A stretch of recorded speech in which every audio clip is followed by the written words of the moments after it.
Hi guys, welcome to cool academy. हम लोग cubicle resistance network में हैं और पिछले लेक्चर में हम लोग ने साइड के अक्रॉस इक्विवेलेंट रेजिस्टेंस निकाला था, यानी आर ए बी निकाला था, ए और बी, राइट। इस लेक्चर में हम लोग फेस डायगोनल के अक्रॉस रेजिस्टेंस निकालेंगे।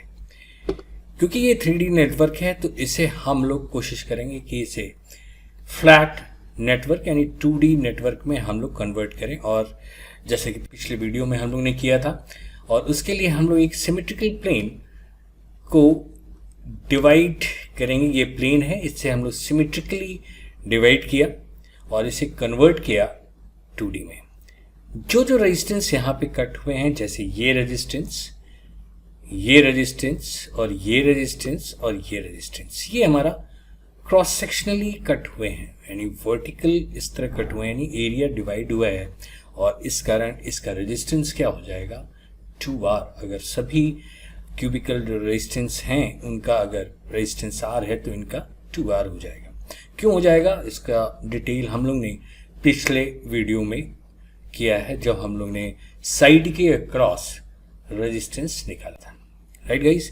तो ये हमारा डिवाइड हो गया 2D नेटवर्क में, और ये हमारा R R R ये हो गया। और ये जो कट कर रहा था देखो 2R 2R 2R और ये 2R, यानी ये 4 रेजिस्टेंस हमारे कट हुए हैं। अब इसे हम लोग 2 पार्ट में डिवाइड कर लिए हैं, तो अब हम एक पार्ट पे कंसंट्रेट करेंगे।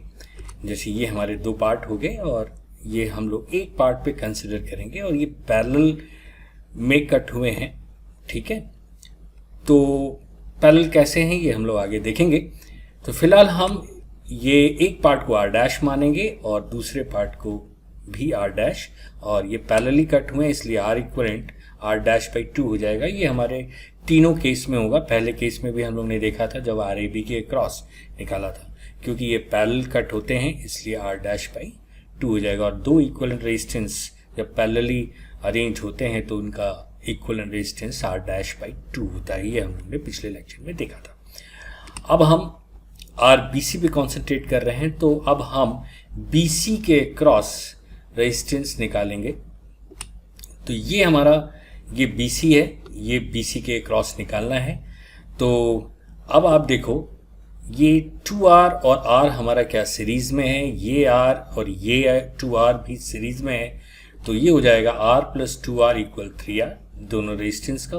तो इसको हम हटा के 3R रेजिस्टेंस यहाँ पे इनके क्रॉस लगा दिया। अब आप देखो ये 5 रेजिस्टेंस है, तो हो सकता है ये हमारा व्हीटस्टोन ब्रिज हो और बैलेंस हो, ये हम लोग चेक करते हैं। तो 3R/R = 3 और यहाँ पे 3R/R = 3 मीन्स P/Q = R/S, जो कि हम लोग ने व्हीटस्टोन ब्रिज जब हम लोग कॉन्सेप्ट पढ़ रहे थे तो वहाँ पे देखा था। और इस कारण क्या होगा, क्योंकि 3R/R यानी P/Q = R/S, तो और ये दोनों इक्वल हैं, व्हीटस्टोन ब्रिज बैलेंस है। इसका मतलब ये जो रेजिस्टेंस बीच में लगा है यहाँ से कोई करंट नहीं जाएगी, इसलिए इस रेजिस्टेंस को हम इग्नोर कर सकते हैं। अब इस कंडीशन में 3R और 3R क्या हो गया सीरीज में, तो इनका रेजिस्टेंस क्या हो जाएगा 6R। तो इसको हटा के हम 6R लगा दिए। R और R क्या है हमारा सीरीज में, तो ये हो जाएगा 2R, R + R = 2R, तो ये 2R हो गया। अब 6R और 2R क्या हो गया पैरेलल में, राइट। तो अब हम R1R2/R1 + R2 करते हैं, तो RBC जो नेट आ रहा है 6R R1R2/R1 + R2, ये 6R × 2R/ 6R + 2R, 12/8R, it will give 3/2R, right. इसको हटा के हम लोग ने अब ये रेजिस्टेंस की वैल्यू जो हमारी आ गई वो आ गई RBC, जो कि R' है, वो 3/2R आ गई, राइट गाइस।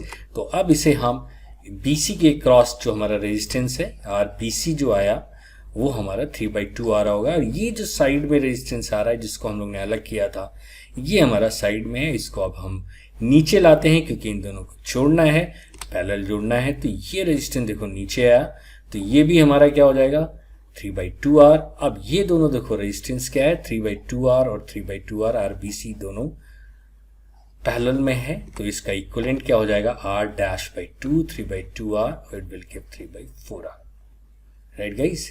तो ये हमारा इक्विवेलेंट रेजिस्टेंस हुआ फेज डायगोनल पे R/3/4R, राइट। तो अब इसे हम वापस कनेक्ट करते हैं। ये देखो हम लोग ने कनेक्ट किया, ये वापस हमारा जो हम लोग ने 2D नेटवर्क को ब्रेक किया था ये हमारा कन्वर्ट हो गया वापस वही इक्विवेलेंट क्यूबिकल रेजिस्टेंस में। तो अब हम इसका जो रेजिस्टेंस देखेंगे RBC, ये होगा हमारा 3/4R, राइट गाइस। तो ये हमारा फेज डायगोनल के क्रॉस इक्विवेलेंट रेजिस्टेंस आया जो कि 3/4R है। एक बार मैं फिर आपको कहना चाहता हूँ कि अगर कोई भी न्यूमेरिकल या कोई भी कॉन्सेप्ट फिजिक्स और मैथ में आप देखना चाहते हैं, विजुलाइज करना चाहते हैं, तो आप मुझे वो क्वेश्चन किसी भी एग्जाम में आया हो आप मुझे कमेंट में पोस्ट करें। मेरी कोशिश होगी कि मैं आपको उसे सिमुलेट करके दिखाऊं जिससे कि आप फील कर सकें उस फिजिक्स के न्यूमेरिकल को या कॉन्सेप्ट को। तो मिलते हैं हम लोग नेक्स्ट लेक्चर में जहां पे हम AC के क्रॉस जो सबसे बड़ा डायगोनल है उसके क्रॉस रेजिस्टेंस निकालेंगे। So take good care of yourself. Bye bye. See you in the next lecture.